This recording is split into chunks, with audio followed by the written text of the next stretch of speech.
Bonjour tout le monde. Bonjour. Merci d'être venu à ce café Umoja. On en est à la 4e édition. Donc le café Umoja intitulé Panafricanisme ou République. Et nous avons l'honneur de recevoir Hamza Boukari Yabara, qui est le secrétaire général de notre organisation, qui est la Ligue panafricaine Umoja, qui est aussi l'auteur entre autres de ce livre, Africa Unite, un livre très important pour comprendre l'histoire du panafricanisme et pour comprendre les enjeux qui se jouent en Afrique. Donc je vais rapidement rappeler ce que c'est que la Ligue panafricaine Umoja. Nous sommes une organisation politique. Elle a été fondée en 2010. Au départ, ça s'appelait la Ligue panafricaine du Congo Umoja. En 2012, elle a évolué, elle est devenue en fait la Ligue panafricaine Umoja. Donc Ligue, parce qu'en fait, on souhaite faire l'unité de toutes les structures qui travaillent sur l'Afrique, qui ont un intérêt à ce que le visage de l'Afrique change. Et panafricaine, parce que nous sommes des panafricanistes.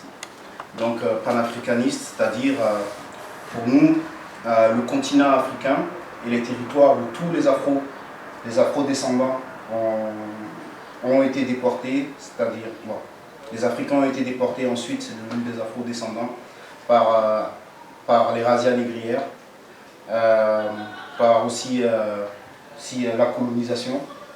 Donc c'est pour ça en fait que on élargit en fait l'Afrique à l'ensemble des territoires où il y a des Africains. Donc Umoja, parce que Umoja ça veut dire unité en Swahili. Donc pourquoi le Swahili? C'est un hommage à Julius Nyerere et à la Tanzanie, parce que Julius Nyerere c'est le premier président de la Tanzanie, et quand son pays accède à l'indépendance, il met en place une politique où il va utiliser en fait la langue Swahili, justement dans un souci en fait d'émancipation, parce que en fait la langue est le vecteur culturel par essence. Donc nous c'est la Ligue panafricaine Umoja. Donc à Grenoble ici nous sommes sous forme d'une section. On a une autre sœur qui milite avec nous qui est à Lyon. Donc c'est plutôt la section, on va dire, Lyon-Grenoble. Et donc justement notre objectif c'est justement de rassembler toutes les personnes qui ont intérêt à ce que l'Afrique change, qui ont intérêt à ce que l'Afrique soit libre, qui ont intérêt à ce que l'impérialisme soit dégagé du continent africain, et aussi qui ont intérêt à ce que on arrive à construire un monde où il y aura plus de rapports entre les populations qui seront différents en fait des rapports de domination. Donc voilà très brièvement cette petite présentation.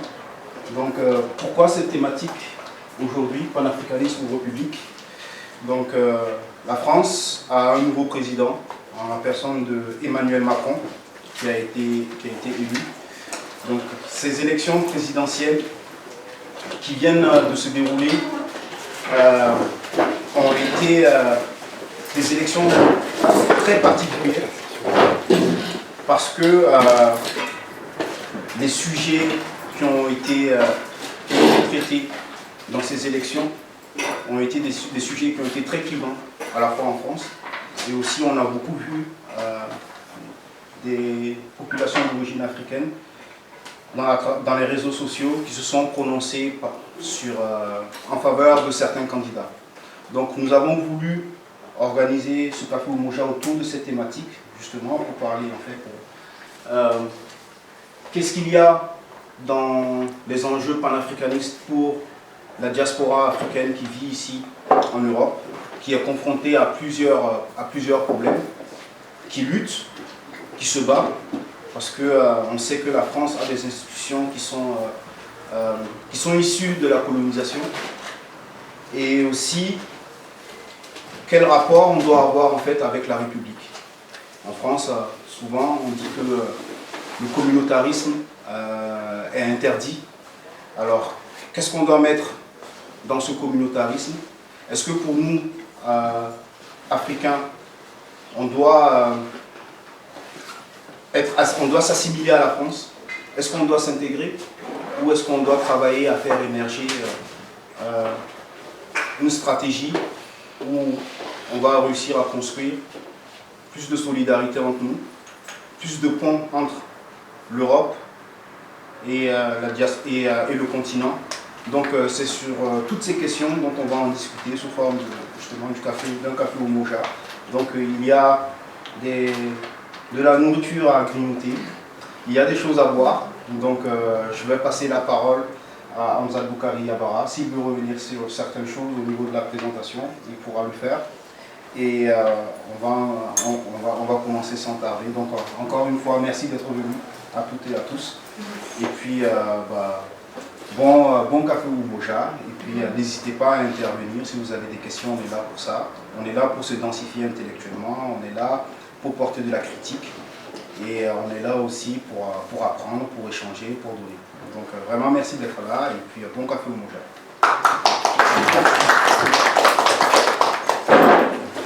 Bonsoir à toutes et à tous. Merci vraiment d'être venus à ce café moja organisé ici à Grenoble.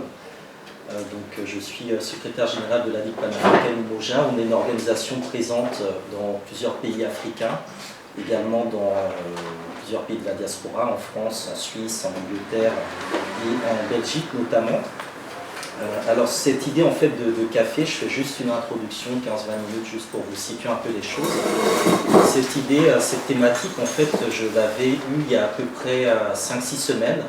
À l'époque, on ne savait pas qui serait au second tour de l'élection présidentielle et on savait encore moins qui serait président de la République. Mais en tant que militant panafricain, il y a une chose qu'on savait parfaitement, c'est que dans la première semaine de son installation à l'Élysée, le président français ferait un voyage en Afrique. Et il se trouve que Emmanuel Macron est aujourd'hui à Gao, au Mali. Donc tout de suite, ça nous a vraiment situés dans une position, on va dire, politique, puisque l'Afrique fait partie réellement du champ d'intervention de la France. Et donc cette présence, ce voyage du président français, il est fait avec trois personnalités. Donc il y a le nouveau ministre des Affaires étrangères, Jean-Yves Le Drian, qui était l'ancien ministre de la Défense, Sylvie Goulard, qui est la ministre des Armées, et Rémi Rioux, qui est le directeur de l'Agence française de développement, l'AFD, qui est la structure en fait qui accompagne les ONG et qui accompagne aussi de plus en plus les entreprises en Afrique. Donc c'est vraiment en ayant déjà ce schéma dans la tête qu'on s'était dit qu'on allait proposer justement ce café au moja pour débattre un peu, discuter un peu de cette campagne présidentielle qui a été assez particulière. Ce n'est pas une campagne exceptionnelle, puisque déjà en fait en 2012, quand il y avait eu le duel entre Sarkozy et Hollande, il y avait déjà eu une intrusion des Africains dans cette campagne-là. On a coutume de dire que le monde entier regarde les élections américaines et que l'Afrique regarde les élections françaises. Et je crois que c'est quelque chose qui est assez juste et vrai. Et déjà en 2012, par exemple, dans le duel Sarkozy-Hollande, beaucoup d'Africains étaient favorables à Hollande dans l'idée de punir Sarkozy. Vu qu'en fait, sous le quinquennat de Sarkozy, on a eu la guerre de Libye, donc l'assassinat de Kadhafi, et également donc l'intervention au niveau de la Côte d'Ivoire et donc la chute de Laurent Gbagbo. C'est à partir de ce moment-là qu'on a vu le champ politique africain interférer de manière assez importante avec le champ politique français. Des militants congolais, ivoiriens qui manifestaient publiquement pour le vote pour Marine Le Pen ou pour d'autres candidats.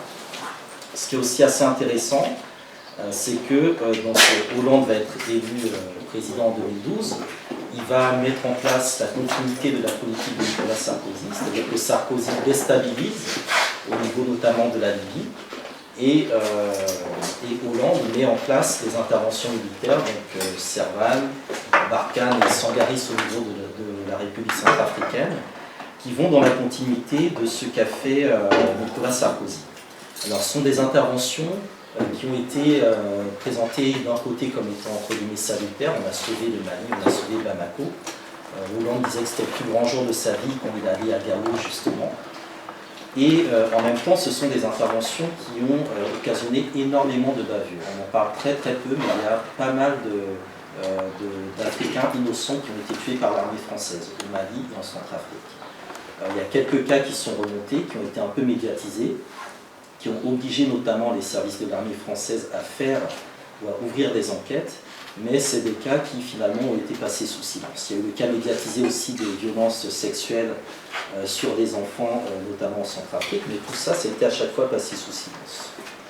Alors, autant donc, sous Sarkozy, on a vu qu'il y a eu 2 victimes politiques de son quinquennat, qui étaient donc Laurent Gbagbo, l'ancien président de la Côte d'Ivoire, qui est aujourd'hui à La Haye, et à Muammar Kadhafi, qui a été donc assassiné.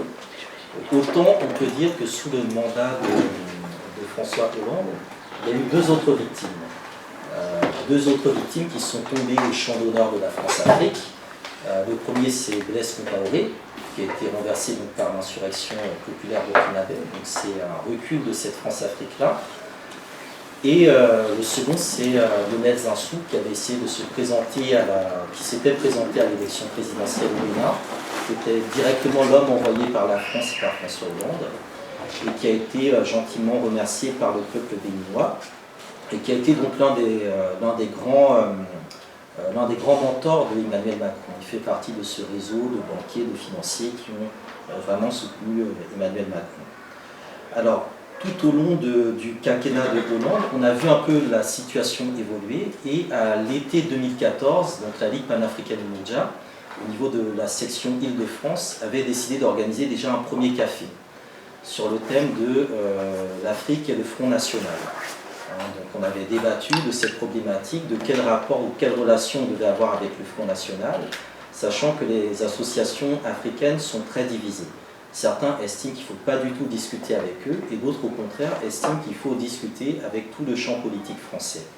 Ce qui explique qu'il y a quelques semaines, enfin quelques jours avant le second tour des élections présidentielles, donc notamment la veille du débat présidentiel, Marine Le Pen s'était rendue à une invitation d'un fameux collectif africain, et que c'était parti un peu dans tous les sens. Et à tel point qu'on avait dit qu'elle avait peut-être été maraboutée à cette occasion-là, ce qui aurait expliqué pourquoi elle aurait été mauvaise lors du débat.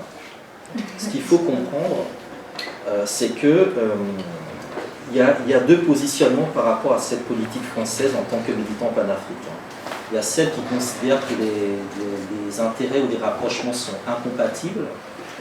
Donc on comprend les intérêts des uns et des autres, mais c'est incompatible. Et il y a l'autre approche qui considère que c'est diamétralement opposé. Et je pense que c'est vraiment ces éléments-là qu'on doit avoir lorsqu'on regarde justement la politique française par rapport à l'Afrique. Qu'est-ce qui est incompatible et qu'est-ce qui est diamétralement opposé. Et c'est ça aussi qui permet, je pense, de comprendre la manière dont 3 cas ont été un peu en avant dans cette campagne électorale française. Le premier, c'est un cas typiquement france-africain. C'est le vol de l'élection au Gabon par Ali Bongo. On a vu déjà la manière dont ça s'est passé, la manière dont Jean-Pierre, qui était l'autre candidat, a joué sur les réseaux français, notamment sur le Parti Socialiste, pour tenter de remporter cette élection, et la manière dont aussi les réseaux sociaux africains se sont emparés de ce conflit post-électoral pour définir qui était panafricain, qui n'était pas panafricain, par rapport en fait à des positionnements qui n'étaient pas du tout programmatiques. C'est-à-dire que et Jean Ping et Ali Bongo, par exemple, sont pour le maintien du franc CFA. Et Jean Ping et Ali Bongo sont pour le maintien des bases militaires en Afrique. Et Jean Ping et Ali Bongo sont pour que l'on maintienne des relations finalement néocoloniales. Et en dépit du fait que ces 2 hommes-là étaient sur la même ligne idéologique, eh bien, ils se sont combattus parce qu'il y avait des intérêts france-africains qui les opposaient les uns aux autres. Un était plutôt de tendance de gauche, France-Afrique de gauche, et l'autre était plutôt lié à une sorte de France-Afrique de droite. Ce qui explique que des candidats comme François Fillon n'ont pas eu la même lecture de cette situation que des candidats un peu plus à gauche. Le deuxième élément qui motive aussi ce thème-là, c'est la question du franc CFA et la manière dont on a vu Marine Le Pen aussi en parler par rapport justement aux réseaux sociaux, notamment les réseaux sociaux africains, panafricains. Donc cette question du franc CFA est venue fait un gros boom. Alors, premièrement, ce qu'il faut savoir, c'est que le franc CFA, ça fait plus de 50 ans que les militants panafricains en parlent. Ce n'est pas arrivé récemment avec les mouvements et les réseaux sociaux. Deuxièmement, c'est le mouvement que l'on voit actuellement, il est apparu au Bénin. Au mois d'octobre ou septembre, je ne sais plus très bien, les Béninois ont lancé une marche contre le franc CFA. Parce qu'ils avaient une certaine légitimité du fait que lors des élections précédentes, ils avaient voté contre le candidat Lionel Zinsou, qui est le représentant de ce système monétaire mondialiste, comme diraient certains, qui repose par rapport à l'Afrique sur le franc CFA. Donc on a dit non à ce monsieur, on a élu un autre président qui est tout autant compatible avec le néocolonialisme. Et donc la jeunesse béninoise est sortie dans la rue pour manifester par rapport au franc CFA. Ensuite, ça a été repris par d'autres réseaux, d'autres groupes avec d'autres pratiques qui sont assez particulières. Ce qu'il faut dire par rapport à la manière dont Marine Le Pen entre dans ce débat-là, c'est qu'elle y entre déjà par rapport à une vidéo qui est très courte, où elle est interrogée par des journalistes africains sur la question du franc CFA. Et sa réponse, c'est de dire que c'est aussi tragique que finalement la France avec l'euro. Ce qui est déjà un décalage, parce que ce n'est pas du tout le même type de système monétaire. Et ce qui est aussi assez intéressant, parce que dans ces interventions qui suivent, elle va beaucoup miser sur l'emphase. C'est-à-dire que Marine Le Pen, vraiment, dans sa manière de toucher les Africains, elle sait qu'on est sensible à l'émotion, donc elle joue énormément sur l'emphase. Donc ça va être l'ultra-capitalisme, le néolibéralisme mondialisé, elle prend tout le temps 2-3 termes, elle les colle ensemble, elle rajoute de l'ultra, du méga, du super, etc. pour que tout de suite il y ait un côté, on va dire, émotionnel. Et forcément, aller dans ces extrêmes-là, ça touche les populations africaines qui sont dans la situation la plus infériorisée qui soit. Et une fois que cela est dit, eh bien, elle peut sortir la phrase qui, je pense, est la phrase de la récupération ultime, qui est de dire que vos intérêts m'intéressent. C'est-à-dire que vous ne m'intéressez pas, en fait, mais ce qui vous intéresse m'intéresse. Donc je vais m'intéresser à vos intérêts pour justement construire parmi vous un vivier électoral. Donc c'est comme ça, en fait, que ça s'est construit médiatiquement ou stratégiquement la stratégie du Front National par rapport justement à ces milieux panafricains.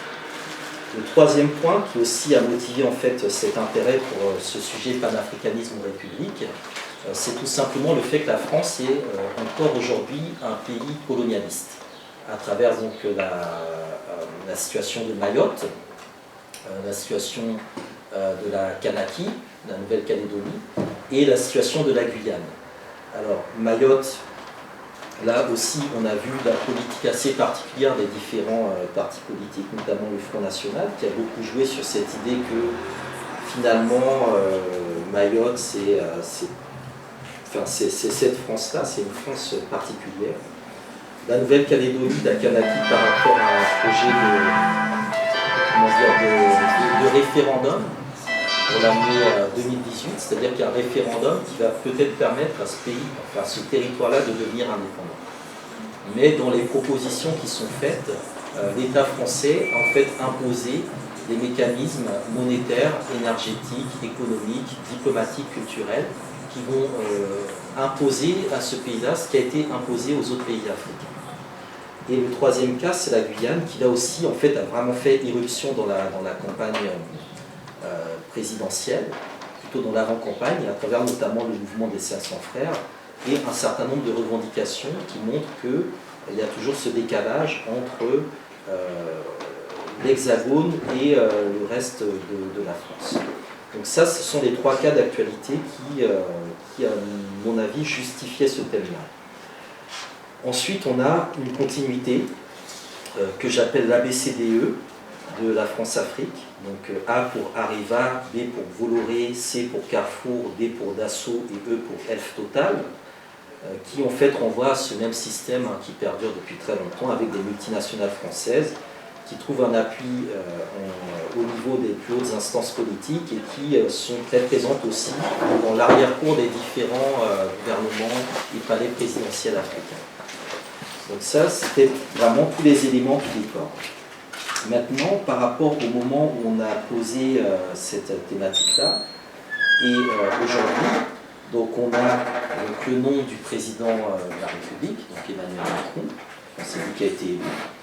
On connaît son parcours, on sait d'où il vient, qu'il a été formé, repéré par Jacques Attali, formé aussi par des gens comme Alain Minc, qu'il est très proche de Xavier Niel, de Fried, de Pigasse, de tous ceux qui ont racheté le monde. D'où la polémique actuelle sur le contrôle des journalistes au niveau de ceux qui accompagnent le président. Donc Emmanuel Macron, qui très astucieusement, quand on lui a demandé où est-ce qu'il était le 21 avril 2002, a rappelé qu'il faisait son stage d'énarque à l'ambassade de France au Nigeria. Donc il a tout de suite posé les jalons en disant que moi l'Afrique je connais. J'ai fait mon stage au Nigeria. Je la connais pas parce que je suis issu de la promotion de l'INA qui s'appelle la promotion Senghor, parce qu'il en est issu justement, c'est assez cocasse, mais parce que j'ai fait ce stage-là au Nigeria. Et ça aussi c'est un élément assez intéressant. Le deuxième personnage, donc Édouard Philippe, qui a été nommé Premier ministre, on ne sait pas combien de temps il va rester, mais je pense que si certains ont suivi l'actualité, on a ressorti le dossier de quand il était à Arriva, et la manière dont il a imposé un certain nombre d'accords illégaux à l'État du Niger. Donc c'est lui qui s'occupe de former un gouvernement. Et très rapidement, dans le gouvernement, donc, il y a trois personnages, je pense, qui sont assez intéressants. Donc, le premier, c'est Jean-Yves Le Drian, qui, en tant que ministre de la Défense, pendant le quinquennat de François Hollande, allait en Afrique tous les mois. Il n'y a pas un mois où il n'a pas été en Afrique. Et donc là, on l'a fait passer du ministère de la Défense au ministère des Affaires européennes et étrangères. Alors, on a confié le ministère de la Défense, qu'on appelait le ministère des Armées, à Sylvie Goulard, qui, elle, est une européiste convaincue, c'est-à-dire qu'elle est convaincue que la France doit être dans l'Europe un peu fort. Et là aussi, c'est assez intéressant parce qu'elle n'a pas d'expérience d'un point de vue militaire, mais le projet actuel qui est en train de se monter, c'est un partenariat franco-allemand sur l'Afrique. Et du coup, les profils qui sont mis en avant sont parfaitement compatibles avec ce projet-là. On met aux armées, à la défense, une Européenne convaincue, en sachant que ce qu'on demande, c'est à l'Allemagne de s'investir beaucoup plus, d'aller faire la guerre avec la France en Afrique. Donc là, c'est parfait. Et on met aux affaires étrangères l'ancien ministre de la Défense qui connaît tous les dirigeants africains et qui a pendant 5 ans mené des opérations militaires sur le sol africain.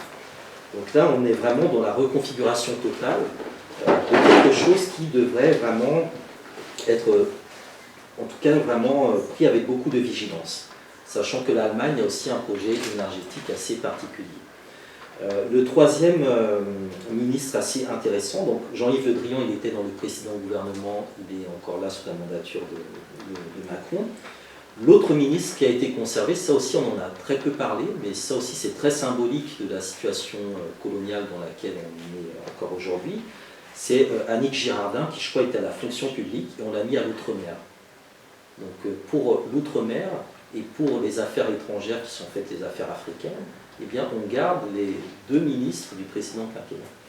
Et ce sont les deux, parmi peut-être 4 ou 5 qui ont une expérience de ministre, qui ont été conservés. Donc là, on voit bien que ce gouvernement-là, il va nous amener en fait à réfléchir justement sur cette relation entre comment se positionner en tant que panafricain par rapport au modèle politique néocolonial de la République française. Après, dans cette élection, il y a aussi, on va dire, des figurants. Alors, des figurants importants et des figurants secondaires. Donc, dans les figurants importants, donc, il y a tous les rôles qu'on a fait jouer à Marine Le Pen, qu'on a fait passer au second tour en sachant que, bien évidemment, elle ne ferait que cautionner et valider celui qui serait élu en face. Le deuxième acteur auquel on a fait jouer un rôle assez intéressant, c'est Jean-Luc Mélenchon. Qui aussi a eu une posture assez particulière sur laquelle on pourra aussi débattre. Je sais que par exemple à Paris, ils font demain ou après-demain un débat pour savoir si Jean-Luc Mélenchon est notre pote, entre guillemets, s'il est en capacité de défendre les intérêts des classes populaires ou des groupes issus de l'immigration ou des Africains. Là aussi, c'est assez intéressant parce que oui, Jean-Luc Mélenchon, il a apporté effectivement de la nouveauté dans sa campagne, à travers, par exemple, l'usage de l'hologramme.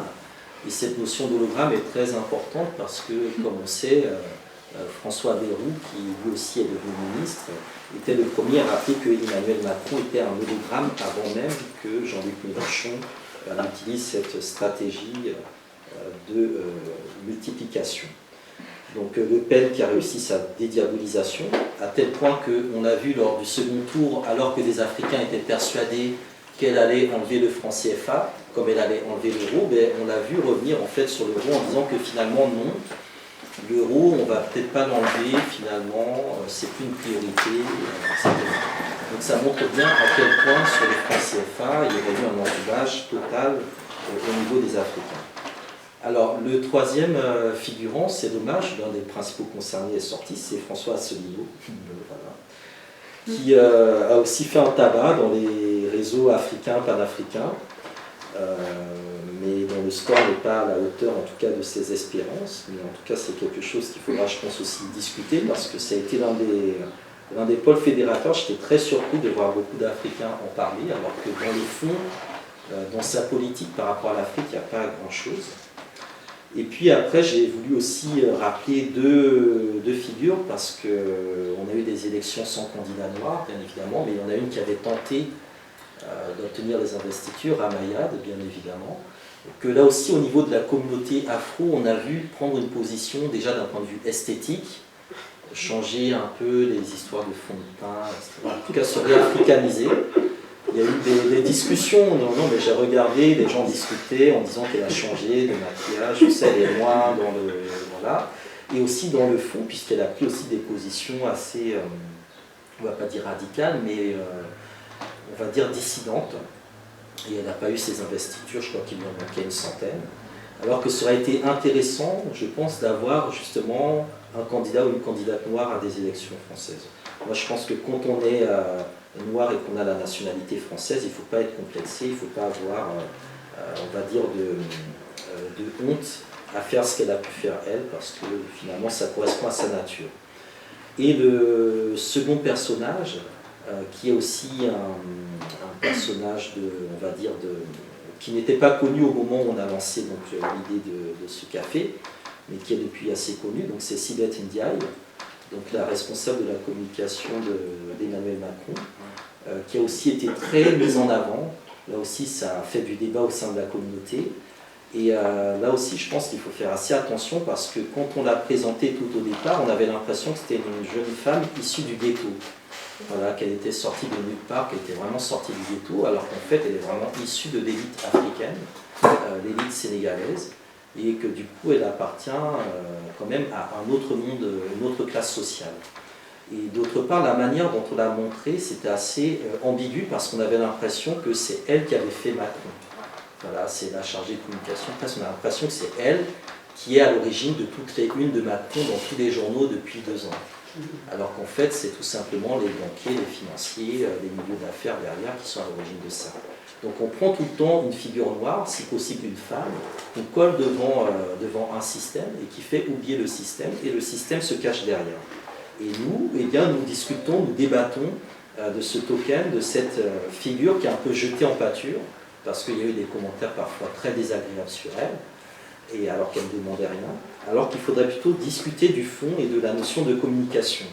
Donc certains ont dit que c'est super, parce que comme elle est noire, elle est proche du président, on va pouvoir passer par elle pour poser justement nos questions et nos revendications, mais je doute fort en fait qu'elle se préoccupe de nos questions et de nos revendications. Donc là aussi, ça nous amène vraiment à nous repositionner par rapport à tout ça. Donc c'est un peu tous ces éléments-là, je pense, qui sont assez intéressants à débattre. Donc c'est la question de ce que j'appelle le gibier électoral africain, puisque les Africains sont un gibier électoral dans la politique française, il faut le dire très clairement. Et deuxièmement, la question de l'algorithme panafricain, puisque je ne vous cache pas, ou je vous l'apprends peut-être, mais toute la campagne d'Emmanuel Macron s'est fondée sur la campagne d'Obama. On met en place des marcheurs comme Obama avait mis en place des gens qui avaient sillonné tous les États des États-Unis d'Amérique, qui avaient fait du porte-à-porte. La notion de marche, c'est vraiment la lutte pour les droits civiques. C'est les Noirs qui l'ont inventé. C'est vraiment de la récupération de la stratégie politique afro-américaine. Et ça marchait avec Obama, ça marchait avec Macron. On s'appuie ensuite sur ce qu'on appelle les big data, c'est-à-dire qu'on étudie à partir des différentes données que nous laissons, les traces, les connexions Internet, etc., la sociologie des différents quartiers, des électeurs, etc., pour savoir où est-ce qu'il faut aller pour chercher les voix. Donc c'est ce qui a été mis en place et ça a plutôt bien fonctionné. Et là, je soupçonne actuellement, quand je vois notamment la manière dont nous épanchons sur Facebook ou sur d'autres réseaux sociaux, je soupçonne très fortement certaines structures de travailler sur des algorithmes adaptés au milieu panafricain. C'est-à-dire des algorithmes qui retracent tout ce qui se dit dans nos blogs, dans nos échanges, dans nos posts, etc., qui recoupent les mots, qui voient quels sont les mots qui font bingo. Et ça, ce serait quelque chose d'absolument phénoménal. Alors là, on serait réellement... et je pense que la communauté africaine, dans cette orwellisation de la société, c'est probablement le meilleur laboratoire pour ensuite l'étendre à d'autres ensembles. Donc c'est quelque chose sur lequel aussi je pense qu'il faut être très vigilant. Ensuite, le fait que la démocratie est un marché, encore plus la démocratie libérale, et que par conséquent, toute campagne politique s'appuie justement sur l'acquisition de parts de marché. Et que donc nous devons réfléchir à quel marché constituons-nous en tant qu'Africains, afrodescendants ou alliés avec d'autres groupes. Enfin, le dernier point qui me semble aussi intéressant, c'est doit-on construire un programme politique panafricain en France ou même en Europe? Et ça, c'est une question qui s'est posée au niveau, on va dire, européen, au niveau d'autres structures, où on a eu à un moment des militants de la Ligue, notamment en Espagne, qui s'étaient présentés aux élections européennes sur une liste divers. Bon, nous, on était sans pitié, on les avait exclus, parce qu'on estimait qu'en tant que militants panafricains, ils n'avaient pas vocation à se présenter à des élections en Europe. Après, ils nous ont expliqué leur situation, on a compris un certain nombre d'éléments, qu'il n'y avait pas de trahison par rapport aux idéaux panafricains. Néanmoins, je crois que c'est une question qui doit se poser de manière stratégique pour que dans 5 ans, lorsqu'il y aura les prochaines élections, eh bien, on puisse vraiment avoir un positionnement un peu plus clair et un peu plus structuré. Alors, il y a des choses qui vont peut-être nous permettre d'avancer. Statistiquement ou théoriquement, les Noirs votent socialiste. Donc, on peut penser que si le Parti socialiste meurt réellement, on n'aura plus personne pour qui voter. Donc, ce sera peut-être l'occasion qui fait de larron et de voir comment transformer ces personnes-là en un électorat panafricain. C'est un travail qui peut être envisagé. Ensuite, il y a quelques éléments sur lesquels je propose aussi de réfléchir, mais notamment en termes de segmentation, pour expliquer comment les choses fonctionnent. Je crois que la priorité, par rapport à nos associations africaines, afro-descendantes, etc., ou panafricaines, ou même autres, déjà c'est de nous étudier nous-mêmes. Donc je pense que ce serait intéressant, là on est dans un cadre au niveau d'un café de la Ligue panafricaine Moja, mais on est aussi dans un cadre, je pense, interassociatif. Il y a des associations présentes, mais on travaille avec d'autres associations. Ce qui serait intéressant, c'est de construire, je pense, une sorte de questionnaire. Je ne vais pas dire un questionnaire communautaire ou inter ou intracommunautaire, mais un questionnaire entre nous qui permettrait un peu de cibler quelles sont les priorités des uns et des autres. Une fois qu'on a suffisamment de données par rapport à ce questionnaire-là, on peut établir une liste de peut-être 10 priorités, comme la Hunters avait fait un programme politique en 10 points qui s'appuyait sur des enquêtes de terrain. Ça me rappelle aussi la charte de la liberté. La charte de la liberté, effectivement. De l'ANC. Tout à fait, tout à fait. J'ai oublié de dire, mais vous pouvez intervenir. Il n'y a pas de priorité de parole. Alors ça, c'est quelque chose qui, par exemple, dans le schéma politique français actuel, une façon de bouger, là j'ai récupéré sur un dernier numéro du Monde diplomatique, il y avait une enquête dessus. Par exemple, ils expliquaient que la gauche des valeurs, c'est diversité, tolérance, libéralisme culturel et droit. Mais la gauche des intérêts, c'est salaire, conditions de travail, services publics, sécurité sociale. Donc il y a des courants de valeurs et des courants d'intérêts. Pareil pour la droite des valeurs, identité nationale, ordre, sécurité, famille. La droite des intérêts, propriété, entreprise, fiscalité, responsabilité. Donc vous imaginez bien qu'un noir qui est chef d'entreprise,